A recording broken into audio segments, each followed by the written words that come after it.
उस कमाली का ब्याह मुल्तान में हुआ और अपने नाथ मत का प्रचार करते करते गोरखनाथ मुल्तान में पहुंचे तो अपनी सिद्धियों का प्रदर्शन कर रहे थे।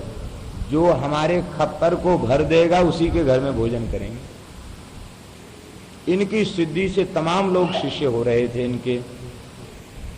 कमाली बोली अपने पति से, बोले जाओ वो गोरखनाथ जी हमारे चाचा जी लगते हैं, को कबीर जी के मित्र हैं, उनको यहां बुला लाओ, हम भोजन कराना चाहते हैं। वो बोली अरे बाबरी, हम तो गरीब आदमी हैं, बड़े बड़े राजा उनके खप्पर को नहीं भर पाते, हम गरीब कैसे भरेंगे। बोले इस चिंता को छोड़ दो, उनको बुलाओ यहाँ। जैसे ही बुलाया तो चौके में बिठाकर भोजन कराने के लिए बिठाया तो आधी चम्मच भात से पूरा खप्पर भर दिया। अब तो भी आश्चर्य में पड़ गए, इतने बड़े जोगी की सिद्धि को फेल कर दिया। बोले देवी बेटी ये कमाल तुझ में कहां से आया। तो बोली चाचा जी आप भूल गए, मैं कबीर जी की पुत्री कमाली हूं और ये कमाल आपकी कृपा से हमें मिला। बेटी हमने कब कृपा की। बोले जो रैदास जी के यहां से जो जल लाए थे ना, उस जल को जब से पिया है संपूर्ण सिद्धियां मुझे प्राप्त हो गई, मुझे सब कुछ प्राप्त हो गया, मैं जो संकल्प करती हूं वही हो जाता है। इतना सुनते गोरखनाथ जी वहीं अंतर्धान हो गए योग बल से और तुरंत पहुंचे फिर रैदास जी के पास। खप्पर बढ़ाया, बोले लाओ। रैदास जी बोले त्रिकाल दृष्टा, देखो भजन से इतनी उच्च कोटि की स्थिति उनकी हो गई थी। वे बोले प्याते थे तब पिया नहीं, प्याते थे तब पिया नहीं, जिन पिया पिया को जान लिया,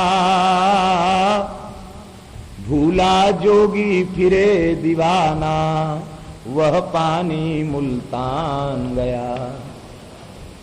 जब पिलाते थे तब पिया नहीं, और जिसने पी लिया उसने प्रियतम को जान लिया, नित्य प्रियतम को पहचान लिया। और अब भूला जोगी फिरे दीवाना, वो पानी मुल्तान गया। नहीं नहीं फिर भी पिला ही दो। बोले अब कैसे पिला दे, अब तो चमड़े का पानी है, पियोगे तो आपका धर्म नष्ट हो जाएगा।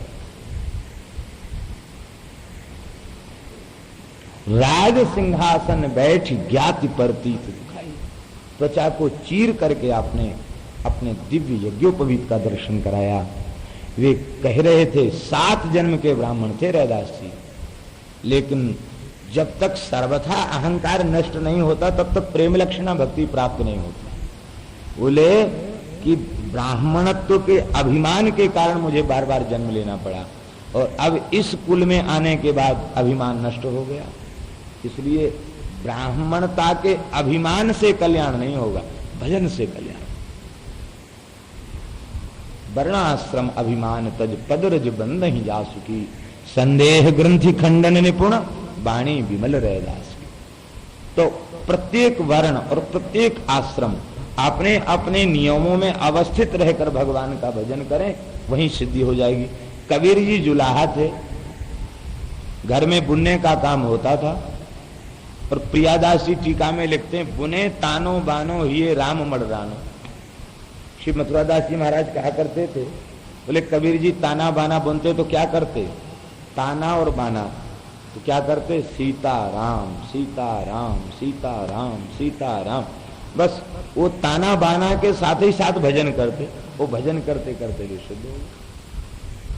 तो प्रत्येक आश्रम में, प्रत्येक वर्ण में, प्रत्येक अवस्था में भगवान का स्मरण किया जा सकता और भगवान की भक्ति प्राप्त की जा सकती है। बोलो भक्तवत्सल भगवान की जय। मोक्ष धर्म का वर्णन किया है, संन्यास धर्म का वर्णन किया है, भगवान की भक्ति के स्वरूप का वर्णन किया, और अंत में श्री देवर्षि नारद जी ने अपने पूर्व जन्म का चरित्र सुनाया। मैं उपवरण नाम का गंधर्व था और मैं रूप संपत्ति से बहुत युक्त था। एक बार देवताओं का ज्ञान सत्र हुआ, उसमें बड़े बड़े प्रजापति आए, भगवान की लीला के गान के लिए हम गंधर्वों को और अप्सराओं को बुलाया गया। मैं जानता था कि वहां संतों का समाज है, विषयी पुरुषों का समाज नहीं है, भगवान की लीला का गान होता है। लेकिन इसके बाद भी मैं वहां पहुंच करके विषयी जीव होने के कारण वहां की अप्सराओं के साथ और वह उल्टे पलटे गीत गाने लग गया, उनके हाव भाव कटाक्ष करने लग गया। उसी समय उन महात्माओं ने शाप दे दिया कि तुम शूद्र हो जाओ, और हमें दासी पुत्र के रूप में जन्म लेना पड़ा। और मैंने फिर भजन किया और संतों का आश्रय लिया, तो आज मैं पुनः ब्रह्मपुत्र देवर्षि नारद हूं।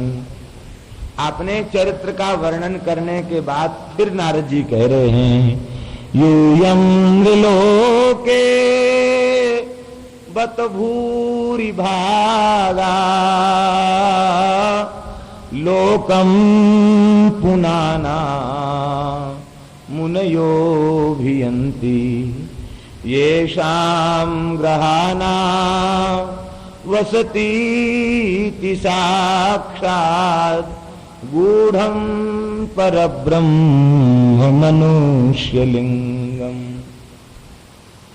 सवा अयं ब्रह्म महद्विमृग्य कैवल्य निर्वाण सुखानुभूति प्रियः सुहृदवः खलु मातुलेय आत्मार्हणीयो विधिकृत गुरुश्च। द्वारा कहने का तात्पर्य, पहली बार कहने का तात्पर्य यह है कि आप प्रहलाद जी से भी ज्यादा भाग्यशाली हैं। उनको थोड़ी देर के लिए नरसिंह भगवान का दर्शन हुआ और चले गए, आपके साथ तो साक्षात लीला करते हैं। फिर अपना चरित्र कहने के बाद इन श्लोकों का स्मरण किया। कहने का भाव ये लग रहा है कि मानो नारद जी ने कहा हम संतों से भी ज्यादा भाग्यशाली आप हैं। क्यों कहते? इसलिए भाग्यशाली हैं कि आप में भगवान की भारी आसक्ति है। आपका कितना प्रेम है ये हम नहीं कह सकते, लेकिन भगवान का आप में प्रेम है। भगवान का जिसमें इस प्रकार का प्रेम है वह सबसे श्रेष्ठ भाग्यशाली है। बोलो भक्तवत्सल भगवान की। 2 बार भगवान नाम संकीर्तन करें, इसके बाद अष्टम स्कंद का श्रवण करेंगे। राधे राधे गोविंद गोविंद राधे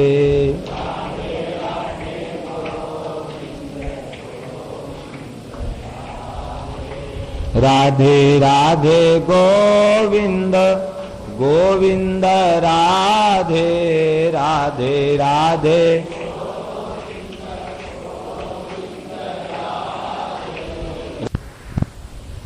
यह 14 मनवंतरों में भगवान ने विभिन्न विभिन्न अवतार लेकर के रक्षा की। सबसे पहले स्वयंभू मनु हैं। ये स्वयंभू मनवंतर में श्री मनु जी महाराज तप कर रहे थे। उसी समय राक्षसों ने आक्रमण किया। आप मंत्र का जप कर रहे थे, ये न चेतयते विश्वम विश्वम चेतयते नयम यो जागर्ति सयानेस्मिन् नायम तम वेद वेदशः इत्यादि मंत्रों का पाठ कर रहे थे।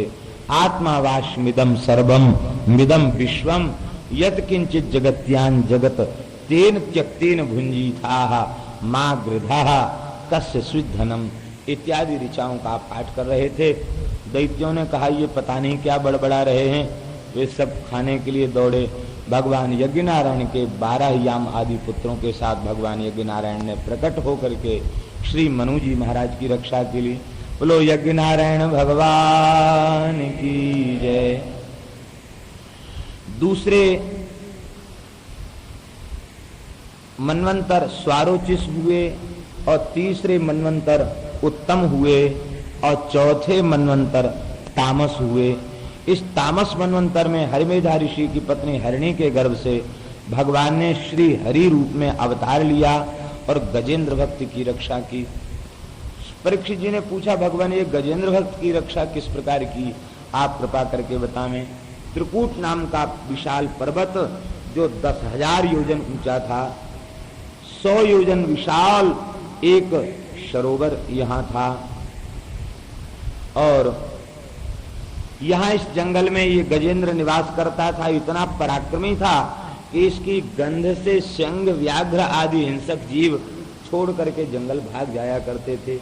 शाकाहारी जीव जंतु सदा प्रसन्न रहते थे। सिद्ध गंधर्व चारण विद्याधर आदि से वह सरोवर और वन सेवित था। एक दिन इसको प्यास लगी और यह अपने साथियों के साथ परिवार के साथ भागता हुआ सरोवर में आया। जल पीने लग गया, जल में स्नान करने लग गया, अपने बच्चों को हथनियों को जल से स्नान कराने लग गया। इसी बीच में एक ग्राह ने इसके पैर को पकड़ लिया। अब तो इसने छुटाने का बड़ा प्रयत्न किया लेकिन वे छुटा नहीं सका। इसके संगी साथियों ने इसको मुक्त कराने का प्रयत्न किया लेकिन उन्होंने देखा कि हम भी इसे नहीं छुटा सकते। वे एक एक करके छोड़ के भाग गए। फिर कोई परिवार का नहीं रह गया। काल रूपी ग्राह जब ग्रसने लग जाता है तो परिवार के सब लोग किनारे हो जाते हैं। सब किनारे हो गए। अकेले ही जूझता रहा मृत्यु के संकट से। 1000 वर्ष व्यतीत हो गए। ये सतयुग की घटना है। बहुत लंबी आयु हुआ करती थी। गज थल का जीव है, उसकी थल में शक्ति अधिक है। ग्राह जल का जीव है, उसकी शक्ति जल में अधिक है। गज को कुछ, हाथी को कुछ खाने को नहीं मिल रहा था और ग्राह को बहुत कुछ खाने को मिल रहा था। वो क्या, वो तो हाथी के रक्त को पी पी कर पुष्ट हो रहा था, इसलिए उसकी ताकत बढ़ती चली जा रही थी। अंत में ये संकट में घिर गया। भगवान की कृपा से पूर्व जन्म में जिस स्तोत्र का ये जप करता था उस स्तोत्र का स्मरण हो आया। गजेंद्र उवाच ओम नमो भगवते तस्मै यत एतच्चिदात्मकं पुरुषायादि बीजाय परेशाया विधीमहि इत्यादि प्रकार से भगवान की स्तुति करने लग गया। और युद्ध भी कर रहा था लेकिन जब नाक कान डूबने लगे और उसने यह समझ लिया कि अब हम किसी प्रकार से बच नहीं सकते, अब तो उसने भगवान को पुकारा। उसकी आर्त वाणी का श्रवण करके भगवान दौड़े भय चले आए। सूरदास जी ने तो कहा जब तक गजबल अपनो परख्यो तबलो सरो न काम, आरत है गजराज पुकारे आए आधे नाम। सूरदास जी ने लिखा आधे नाम में आ गए। हा कष्ट में कहा री कहने के पहले पहले भगवान प्रकट हो गए। और मुसलमान भक्त काले खान ने एक कवित्त में लिखा है, हाथी के हृदय माज आधो हरि नाम सोए, गरे जौल आयो गरुड़ेश तोलो आ गयो।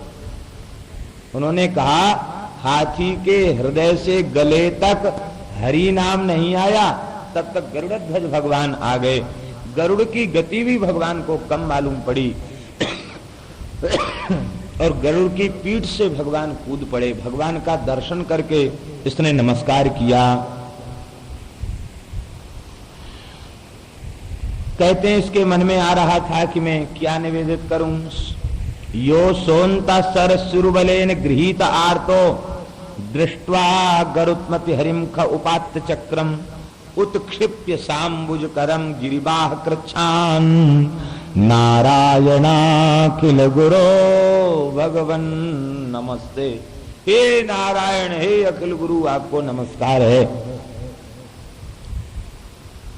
अपनी सूंड में अंबुज करम कमल का पुष्प ले लिया। ये कमल पुष्प कहाँ से आया?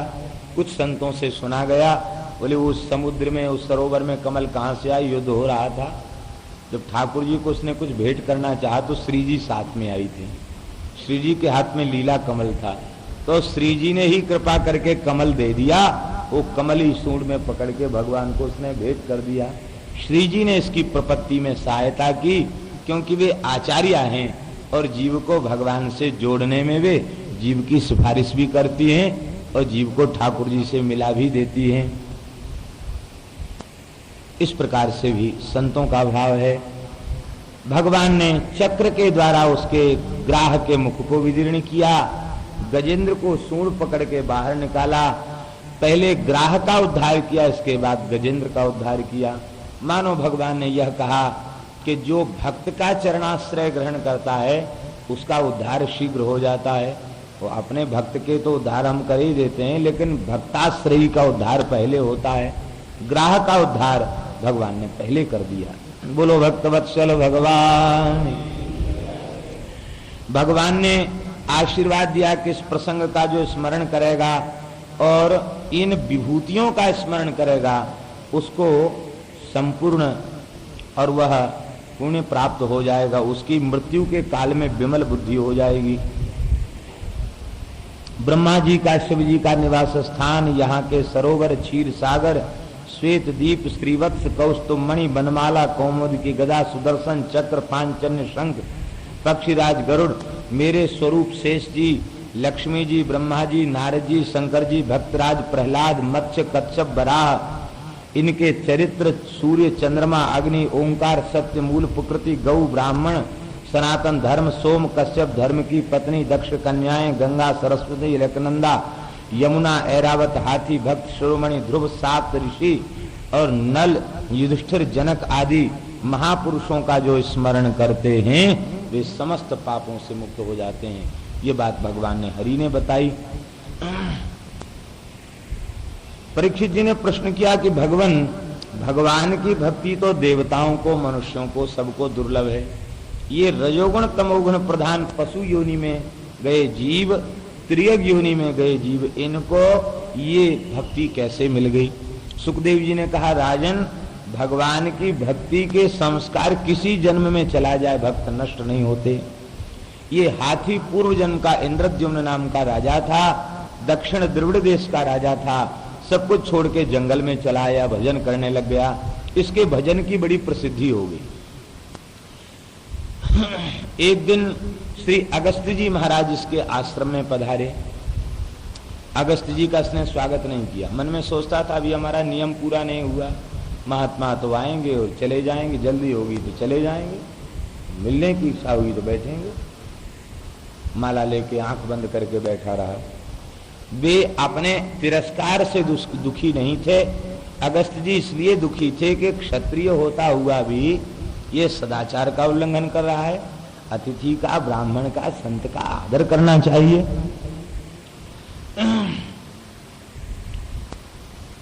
शाप दे दिया, तमोगुणी हाथी की तरह बैठा, जा हाथी बन जा।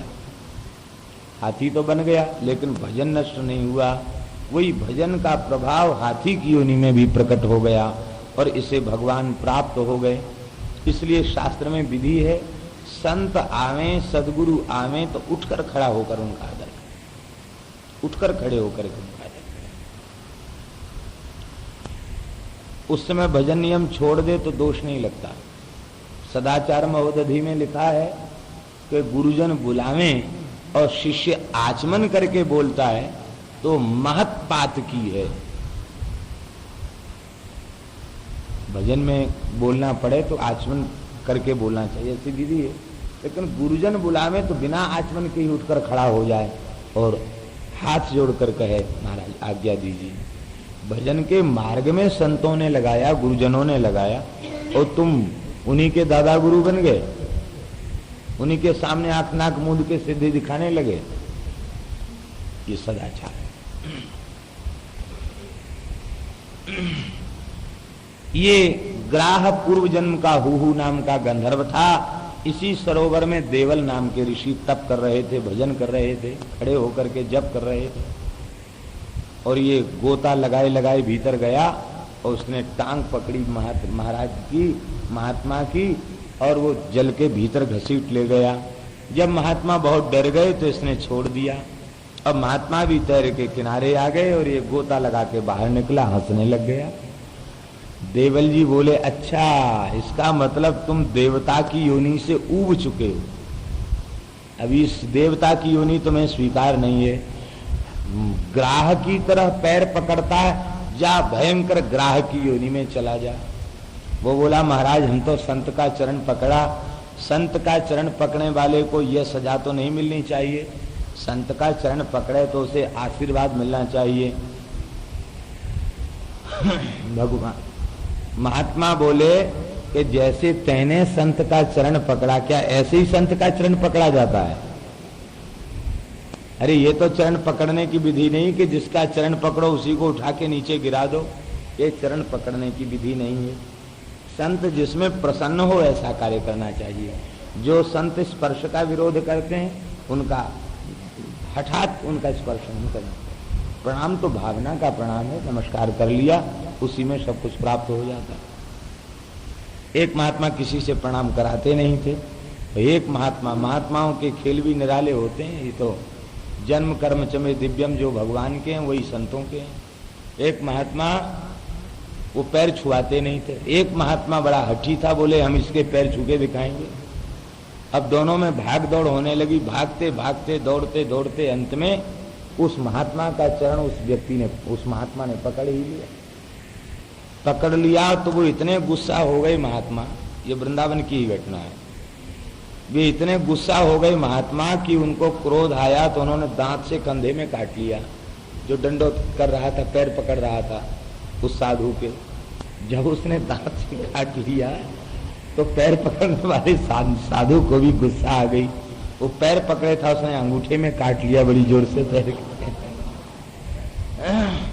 अब दोनों मिशन गए, बोले इसको खा गया, ये पैर कैसे खा गया। वो महात्मा जो उनको भर्ती कराने गए, उन्होंने उनसे कहा कि तुम कुछ मत बोलना, नहीं तो डॉक्टर कहेगा पुलिस बुलाओ, डॉक्टर ही कराओ। तो वो महात्मा वहां भर्ती करने गए, वे बोले अरे महाराज क्या करें, बंदरों का बड़ा उपद्रव है, इस बेचारे महात्मा का अंगूठा खा गए, इसका कंधा खा गए। अब बड़ी हंसी भई। बोले भाई बैरागी भी बंदर से कम नहीं होते। बोलो वृंदावन बिहारी।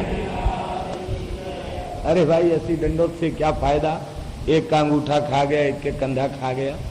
ऐसे दंडोत से तो दूर से ही हाथ जोड़ लेते, वही अच्छा था। तो ऐसा नहीं करना चाहिए। श्री वृंदावन बिहारी लाल।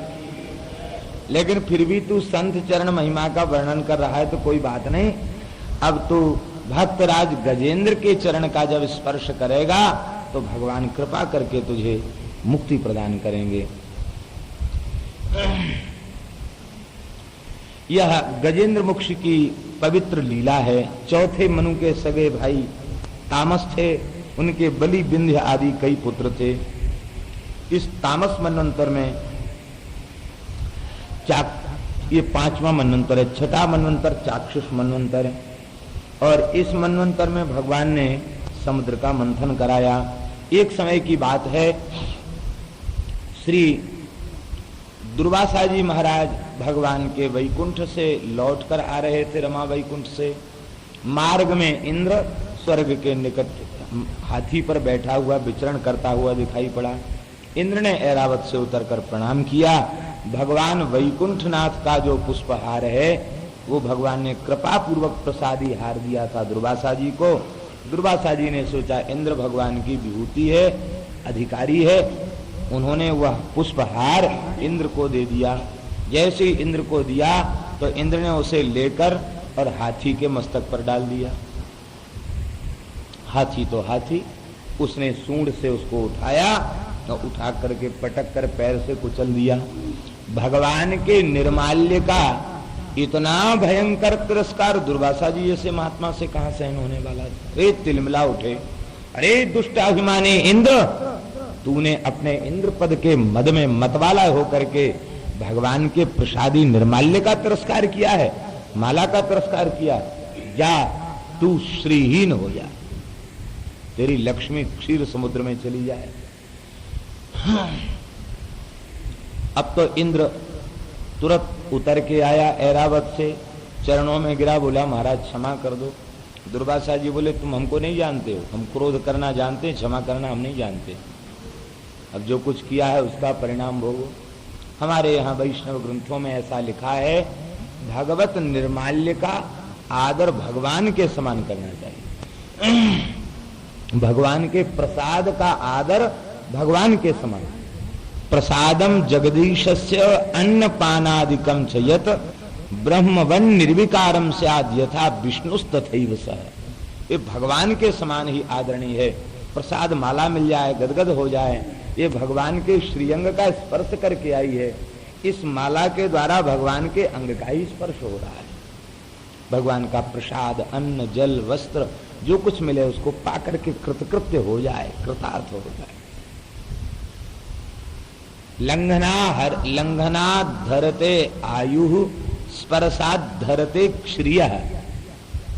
भगवान के निर्माल्य को लांघ जाए तो आयु नष्ट हो जाती, पैर से कुचल दे, छू दे, पैर से स्पर्श हो जाए तो श्री नष्ट हो जाती। पैर से स्पर्श किया था ना, इसलिए श्री नष्ट हो गई। इसलिए भगवान निर्माल्य को पैर से स्पर्श नहीं करना चाहिए। दक्षिण में श्री रामानुज संप्रदाय के वैष्णवों का बड़ा सुंदर नियम है। वे जब भगवान के उत्सव की माला उन्हें मिलती है तो पहले पाठ होता अलवंदार का, बाद में भगवान लौट के आते हैं तब माला मिलती है। भीतर मंदिर में प्रवेश करते तो माला मिलती है। तो जब माला उनकी धारण कराई जाती है तो पहले से वो अपने उत्तरीय को फैला लेते हैं, और जब माला उनको धारण कराई जाएगी तो उस उत्तरीय को फिर ऐसे बांध लें। माला उसके भीतर होगी, वक्षस्थल से स्पर्श है, एक भी पुष्प नीचे नहीं गिरेगा, और फिर उसको ले जाकर पवित्र जगह विसर्जित करेंगे। उसको बहुत दिनों तक पूजा करेंगे। भगवान ने कृपा करके अपनी माला दी। वस्तुतः इसी तरह का आदर भगवान के प्रसाद का, निर्माल्य का करना चाहिए। पता लग जाए कि भगवान के मंदिर से प्रसाद आ रहा है तो उसी क्षण आसन छोड़ देना चाहिए। लौट करके साष्टांग प्रणाम प्रसाद को करना चाहिए। उतना संभव न हो तो मन ही मन प्रणाम करे, उठ के खड़ा हो जाए। प्रसाद आवे तो उठ के खड़ा हो जाए, नमस्कार करे प्रसाद। प्रसाद की बहुत बड़ी महिमा है। प्रसाद माने होता साक्षात भगवान। ब्रह्मवन निर्विकारम स्यात्, जैसे ब्रह्म निर्विकार है ऐसे प्रसाद निर्विकार है। प्रसाद में कभी कोई विकृति नहीं आती, वो साक्षात भगवान का स्वरूप। श्री व्यास जी महाराज ने झाड़ू लगाने वाली भंगिन की डलिया से कड़ी पकौड़ी ले ली। श्री राधा वल्लभ जी का प्रसाद लेके वो आ रही थी। बोले अरे इस रजोगुणी के संपर्क में आने से ठाकुर जी के दर्शन और प्रसाद से भी वंचित हो गए। हाय, सर्वस्व महाप्रसाद है हमारा, तो प्रसाद नहीं मिलेगा कैसे जिएंगे। बोले मैया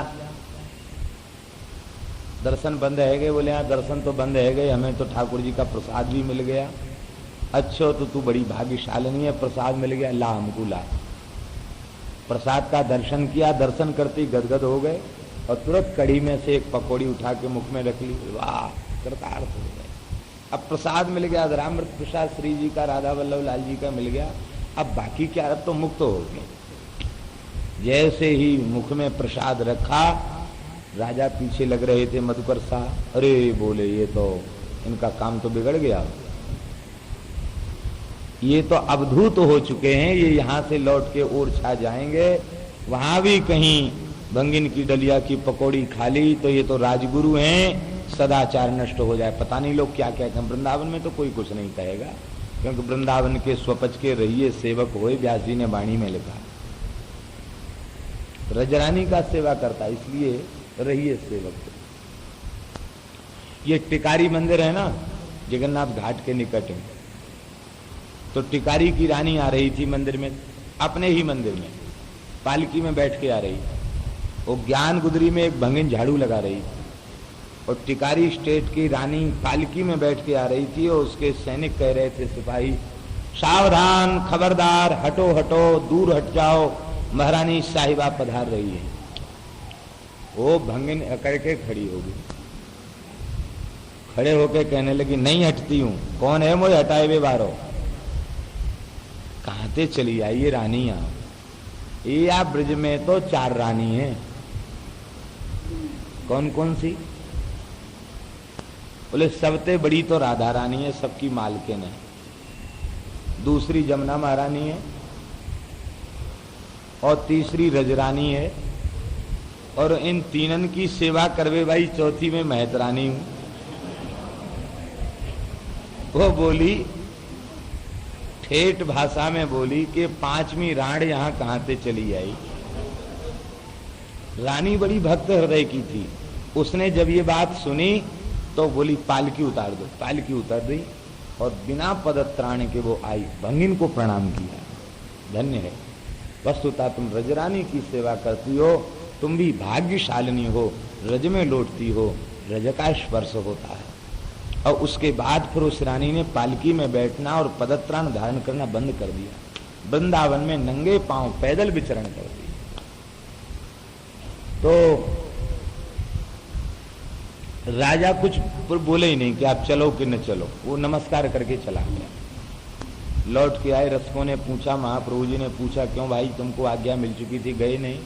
अरे बोले महाराज, ये प्रसाद की महिमा, ये प्रसाद माया से मुक्त कराने वाला है। एक पकौड़ी में सारा संसार छूट गया। ठाकुर जी के प्रसाद की, महाप्रसाद की एक पकौड़ी में सारा जगत छूट गया, सारा संसार छूट गया। ये प्रसाद की महिमा है, ये प्रसाद की निष्ठा। एक घटना पूज्य श्री धर्मसंघ वाले गुरुजी ने सुनाई थी। एक बार हमने गुरुजी से पूछा कि गुरुजी, जगन्नाथपुरी में सब लोग प्रसाद लेते हैं और वहां सब महाप्रसाद बनता है, वो सब पत्तल भी नहीं उठाते, उसी पत्तल में दूसरा भी बैठ जाता, प्रसाद पाते हैं, तो क्या? गुरुजी बोले कि देखो भाई,